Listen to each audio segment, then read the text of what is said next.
Another action-packed edition of Sports this morning has just kicked off from Channels TV Sports Center in Lagos, Nigeria.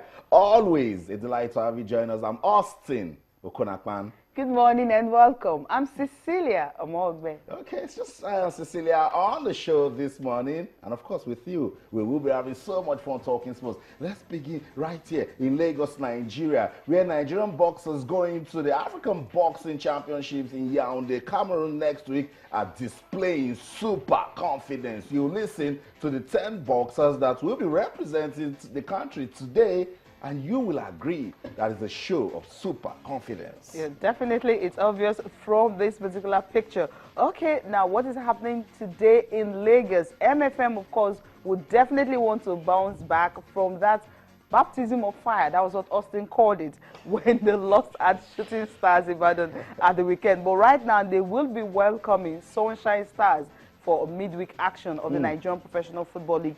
All the clubs will definitely be in action today. Right. And another big one, Warrior Wolves and Rangers will also be having Eimba and Ikorodu United. And of course, don't forget Abia Warriors, league leaders, and Kano Pillars will also be in action today. What a day in the Nigerian Professional Football League. Big, I love the midweek action because that's where we get our away victories. And hopefully, MFM will bounce back from that baptism of fire and get their confirmation done today to say that, yes, we're back in the Nigeria Professional, we're in the Nigeria Professional Football League to stay, but with Sunshine Stars, Cecilia. It's going to be tough. It's going to be a tough game for them. Definitely going to be very, very tough. And I'm also looking at the fact that, you know, Rivers, okay, maybe later we'll dwell more on the Nigerian Professional Football League. Right. First of all, let's talk about this news, you know, making waves, talking about CAS. You know, they are trying to actually take over doping cases at Olympics. So I'm looking at this situation, I'm wondering, why are they coming up with this? Because they feel athletes, of course, will also have a chance.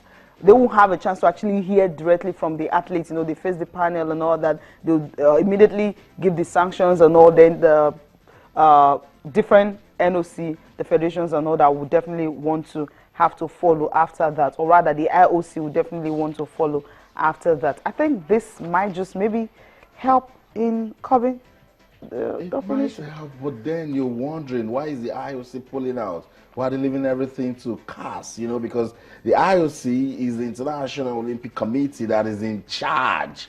You know, and then when we started hearing of all the doping cases and the fraud in WADA, you know, the investigations here and there, it's there more to this, Cecilia, that we don't know about that is making IOC say, look, we don't want to be part of this anymore. Let's give it to CAS. CAS, take over doping cases at the Olympics. Maybe the findings are not sweet. I think so, because under the new system, athletes or officials who are suspected of anti-doping rule violations will definitely present their case to a group of arbitrators within a new divisions of CAS, and so this says between 1 and 3 arbitrators. They will have to definitely specialize to actually hear this case. That's what Coates is saying, because I'm looking at the fact that, okay, if IOC can no longer, it's as if IOC can no longer, you know, handle the case of doping, maybe because there's this systemic doping cases that actually arises from some countries. You know what happened in Russia, and of course Kenya also, you're having issues of, you know,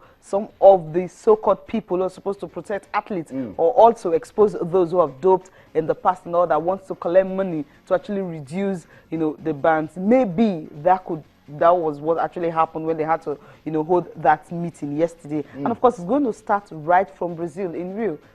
CAS president John Quartis is saying that the athletes will like it, that they will like the fact that they can come and present their case before a hearing committee. But I said no, the athletes that are guilty would not want like to go and face CAS to start explaining their case. Yes, but the one that knows that maybe there was some wrongdoing in the, you know, in the test readings and all that, can confidently go to CAS and say, look, I have a case here to prove. But I tell you, athletes will not like this. The Court of Arbitration for Sport is a powerful organization. Yeah, definitely very, very powerful, very, very powerful. And of course, they said the IOC would definitely be bound to actually accept any kind of decision they've made on any athletes at all. So it's really huge. And that's right. It's CAS. Whatever the CAS says, that decision is final. It's final. But I'm wondering, There's Cecilia, no room for appeal, what the nothing. findings could have been that is making the IOC say, There's too much under the carpet. This Olympics, let's give it up to CAS to handle doping cases. Very deep, but guess what? We'll know. We'll definitely It will know. come out. Well, let's listen to John Coates, what he had to say immediately after that meeting that they had yesterday. Today decided that instead of the IOC, in the case where there's an anti-doping rule violation arising during the Games, instead of the IOC appointing an anti-doping or a disciplinary commission of IOC members to hear it, that they think the time has come to step aside. What they've asked the CAS to do is to create a new anti-doping division, and the anti-doping rule violation allegations will go to that body. They will hear it. So that's John it. Coates, yeah. Confirmation of the talk that it is now the Court of Arbitration for Sports that will be in charge of doping cases at the Olympics. I cannot wait to find out why the IOC. More like they're chickening out. But you've heard the reason. It's just speaking from the CAS point of view. We're waiting to hear from the IOC point of view and athletes' representatives' point of view, and even WADA. They're really happy with WADA. it. WADA also. That's right. That's huge. Very, very huge. Okay, now wrestling, of course, the other time we talked about the fact that, you have how many of them already, like about 13 or thereabout, are supposed to go to... The initial list was supposed to be 20. 20. Funding cut it down to 13. Good news is that they will be leaving today for Alexandria, Egypt. We just can't wait because this is definitely important. This will also, help them to actually have another qualifiers, which is coming up in Algiers, Algeria. That's right. That will be in April, starting on March 30th to April 4th. So I'm looking at the numbers of wrestlers that are going.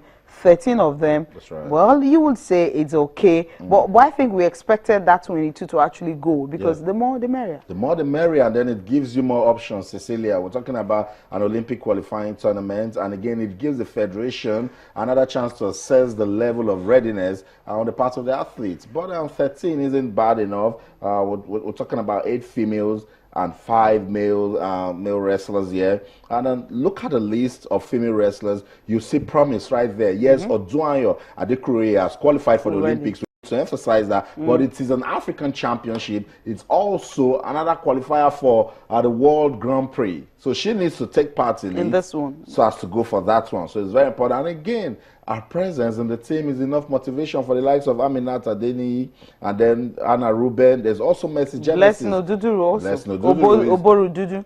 Of course, Oboru Dudu is almost at the same level with Oduayo Adekunle. But let's talk about Mercy Genesis that is showing so much promise. Went to the African Games, won a gold medal.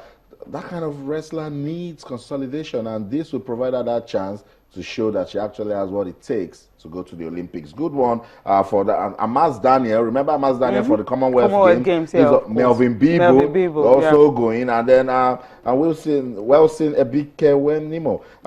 Good one for wrestling in Nigeria. We keep talking about it, and then we're just hoping that this can actually make it better for the country. You definitely don't have a choice. And after this, hopefully they can also make it to Algeria. I was talking about the one in Algeria. That's the main one they want for the Olympics qualifiers. But they said this one is actually important because it's compulsory for all the countries that are seeking to participate at the Olympics qualifier tournament to also be there. So it's good we are having just 13, from Nigeria so instead of 22. But it's even good they're going. What about those who just didn't have the funds to go? That's what it is. Now, how will the table tennis, the female team, be feeling right now, not having to go for qualifiers that will help them to be at the Olympics? So they'll definitely not be feeling okay at all. Talking about the team's event. So maybe the NSC relaxed because 4 table tennis players have already qualified for the Olympics. So they feel like that's okay. Okay, that's okay for. So we don't need the team event. Okay, let's go join the team in Abuja. Danny Gali is the president of the Nigeria Wrestling Federation. He's traveling with the team and has a lot to say as regards the team that will be representing Nigeria in Alexandria, Egypt. Good morning, President, and welcome to the program. Good morning, and thanks for having me on. Fantastic. Always a delight to have you join us. Let's talk about Team Nigeria to the African Wrestling Championships in Egypt. What sort of quality are we traveling with? Well, we have a very strong contingent going to the African Championships. We have about 10 African champions on the team going down to Algiers, to Alexandria. I'm hoping that everybody going there should win a medal. But more importantly, that this will prepare them adequately for the Olympic qualifiers coming up in 3 weeks. Talking about our Olympics qualifiers, what are the chances of Nigerian athletes taking part in that one and picking tickets to Rio? We know this one is for the African Championship. Give us a breakdown. We need to know the slots that Nigeria can pick going to Rio. Well, it's always very difficult to, specify who exactly will qualify, because it all boils down to the day. It all boils down to the temperament of the person at the time, a referee's call, how you slept at night. Everything comes into play on the day. But I have every confidence that we have a strong group of very dedicated athletes, and I'm expecting nothing less than 6 athletes to qualify. Okay, now, the competitions is starting today, right, and ending on the 7th of this month. So why are you guys leaving today? Well, the Greco-Roman athlete left yesterday, and the freestyle, the female wrestlers don't wrestle for another 2 days, and that's why we're leaving today. But we're not missing anything. Even the meeting of all federation presidents holds tomorrow at 9 o'clock. So even at that, we are going to be represented. So essentially, we're not missing anything. What about the male wrestlers? When will their own fight start? The freestyle male wrestlers are going to be competing on the 6th. They weigh in on the 5th and compete on the 6th. The women will weigh in on the 3rd and compete on the 4th. Okay, that's brilliant. Now, you were supposed to go with 22 wrestlers for these competitions. Now you're going with just 13. How much impact is it going to have on the wrestlers that are going, and of course on the federation? Well, when you are going to the African Championships, it's about supremacy, it's about dominance. And when you go with 8 athletes, which is the complete team, then you have the best chance to win the team title. You want to say we are African champions, not only individually but as a team. Right now, we're going with just 4 freestyle wrestlers, which means even if everybody wins the gold medal, you cannot win the team title. We're going with only 1 Greek-Roman athlete, the kid that won the gold medal at the Africa Games. So you cannot have any chance to win the title. And so we had to push very hard for the women, in which we have the best chance to qualify and to even win the team title, to go with 8 wrestlers. So it's only the women that are going with a full team. And I have every confidence that we'll win the female title because we're going with the full team. But overall, it's not good for the confidence of the athletes, especially the other ones on the fringes who need these kind of experiences, because we will need them next year. We'll need them the year after for the Commonwealth Games, for the Africa Games. But when it comes to these critical competitions as the Africa Championships, and because of funding, we can't take them. It's a big moral downer for these people. President, I'm looking at your contingent to Egypt. 5 coaches and just 3 wrestlers. What's going on? Explain that for me, please. 5 coaches and 3 wrestlers. 3 male wrestlers. 3 male. 13 wrestlers. 13 wrestlers, 5 coaches, but I'm talking about male. 3 male wrestlers and 5 coaches. I like the fact that you're going with the coaches. But No. You have to get it right. We have 5 coaches for all the 13 wrestlers. And all you right. have to understand that we travel together does not mean that this is one team. The female team is a completely separate team. The female team is like the Falcons. They should be training on their own. They should be competing on their own. We should have a separate team leader. The male team, made up of 4 athletes in freestyle, should have their separate coaches, should have their team leader. In fact, in a lot of competitions, the world championships are separate. The female team world championships are separate from the male team. So it's not even enough. We're supposed to have about 9 coaches going. But we're going with 5 because of funding issues. Okay, just to let you understand that. Thank you so much, Danny Gali, for always making our time to speak to us on the show. Thank you. I appreciate your time. So that's it, President of Nigeria Wrestling Federation, Danny Gali, leading Team Nigeria to Egypt. It's heartwarming. We like the fact that, yeah, we're having reasons to talk about wrestling again. And of course, reasons that they are going, because I was talking to Rene, the producer, yesterday, concerning it. I was like, are they still in the country? I was not like, yeah, they're just, they have their customers in their account, they're just waiting for money. Once it drops, they just leave. Okay. And of course, the money dropped yesterday. So I think it's a good one. It's better late than never. That's it. Remember, the competition actually starts today. They'll get there. Hopefully, our quality will do the magic. Well, he says they're not competing until like on the 6th, of course, for the men, and for the women, 2 days from now, that's when they're starting. So they'll have to just do their way in and, of course, be ready. So he says it's not going to affect them that much. So we'll just take it like that. Okay, that's right. That's the update as regards wrestling and the African Championship Team Nigeria. We told you they're getting ready to leave for Alexandria. They're at the airport as we speak. Let's wish them all the best as they look for tickets to the Rio Olympics. It's not just wrestling that is getting ready for a championship. Boxing also getting ready to go to Yaoundé in Cameroon and also pick tickets to the Rio Olympics. Nigeria will be traveling with 10 boxers.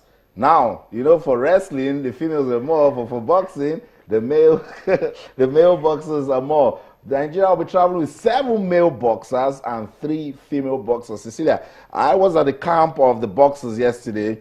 When we say super confidence, I think we're even a bit mild. You need to look at these boxers and see how ready they are to just go there. I spoke to Ife Ajagba and he says, I'm not even thinking about the qualifiers. I'm thinking about Rio itself. Wow. I think, when you check the swag, which is that word, of the boxers, it shows that they're really ready for everything they want to do. And judging from the fact that they didn't come to camp early, it's like they've forgotten about that. When I spoke to Sadiq Umar the other time, he says, he came in a week before camp, so they're just waiting for camp to resume. But at the end of the day, well, they came and it's a good news that, okay, all of them will be going, and of course they're definitely ready to be there. After the news headlines, we'll talk more about the boxers. We'll let you see pictures from their camp right here in Lagos. But let's quickly go to our new studios now. And we cannot wait